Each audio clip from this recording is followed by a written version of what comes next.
بسم اللہ الرحمن الرحیم۔ السلام علیکم ناظرین۔ ایک مرتبہ ابو جہل اپنے ایک یہودی دوست کے ساتھ رسول کریم صلی اللہ علیہ وآلہ وسلم کے پاس آیا اور بڑی بےہودگی سے کہا، اے محمد صلی اللہ علیہ وآلہ وسلم، تو کب تک ہمارے خداؤں کے خلاف بولتا رہے گا؟ اگر تو نے اپنی نبوت کے دلائل اور معجزات پیش نہ کیے تو ہم تجھے قتل کر دیں گے، نعوذ باللہ من ذالک۔ رسول کریم صلی اللہ علیہ وآلہ وسلم نے فرمایا، جو کچھ تم چاہتے ہو ان قریب تم کو دکھا دوں گا۔ ابو جہل نے اپنے یہودی دوست سے مشورہ کیا کہ بتاؤ رسول کریم صلی اللہ علیہ وآلہ وسلم سے کس طرح کا معجزہ طلب کریں کہ جس کے پیش کرنے سے یہ عاجز آ جائے۔ یہودی نے کہا، اگر تم نے زمین پر موجود کسی چیز کا معجزہ طلب کیا تو وہ اپنے جادو کے زور پر تمہیں دکھا دے گا۔ تم اس سے آسمانی معجزہ طلب کرو، کیونکہ آسمان پر جادو نہیں چل سکتا۔ ابو جہل نے کہا، محمد، اگر تو چاند کے 2 ٹکڑے کر دے تو ہم تجھ پر ایمان لے آئیں گے اور تیری بیعت کریں گے۔ نبی کریم صلی اللہ علیہ وآلہ وسلم نے ابو جہل سے وعدہ لیا۔ اس نے آپ سے پکا وعدہ کیا۔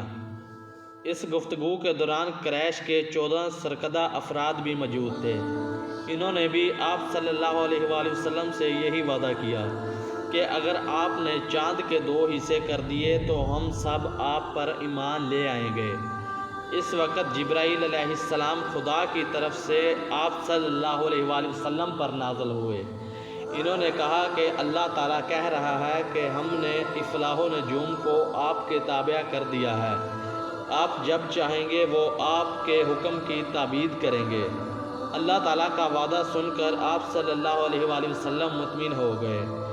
آپ صلی اللہ علیہ وآلہ وسلم نے فرمایا کہ جب چاند مکمل جوان ہو کر بدر کامل کی صورت اختیار کرے گا تو میں آپ کے سامنے یہ معجزہ پیش کروں گا۔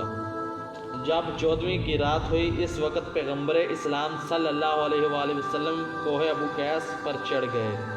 آپ صلی اللہ علیہ وآلہ وسلم کے ساتھ مسلمانوں کی ایک جماعت تھی۔ دوسری طرف ابو جہل اپنے یہودی دوست اور یہودی گروہ کو لے کر آیا اور وہ بھی کوہ ابو قیس پر چڑھ گئے۔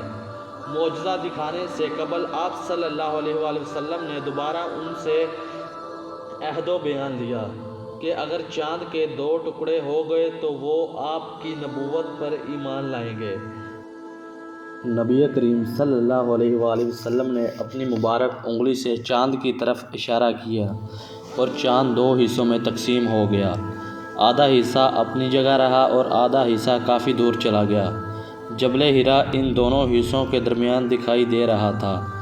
رسول کریم صلی اللہ علیہ وآلہ وسلم نے ابو جہل اور مشرکین سے کہا کہ تمہیں چاند 2 ٹکڑوں میں دکھائی دے رہا ہے؟ انہوں نے کہا، جی ہاں، یہ 2 نصف حصوں میں تقسیم ہو چکا ہے۔ اگر آپ نبی ہیں تو اشارہ کریں کہ دونوں حصے ایک دوسرے کے ساتھ مل جائیں اور چاند پہلی حالت میں واپس آ جائے۔ آپ صلی اللہ علیہ وآلہ وسلم نے پھر انگلی کا اشارہ کیا تو دونوں ٹکڑے آپس میں مل گئے۔ چاند ویسے دکھائی دینے لگا جیسے پہلے تھا۔ نبی کریم صلی اللہ علیہ وآلہ وسلم نے حاضرین جماعت سے کہا کہ اب تم اپنا وعدہ پورا کرو اور اسلام قبول کرو۔ ان میں سے ایک یہودی نے اسلام قبول کیا، باقی مشرکین اپنی ضد پر ڈٹے رہے۔ ہم دوبارہ ملتے ہیں ایک نئی ویڈیو کے ساتھ۔ اللہ حافظ۔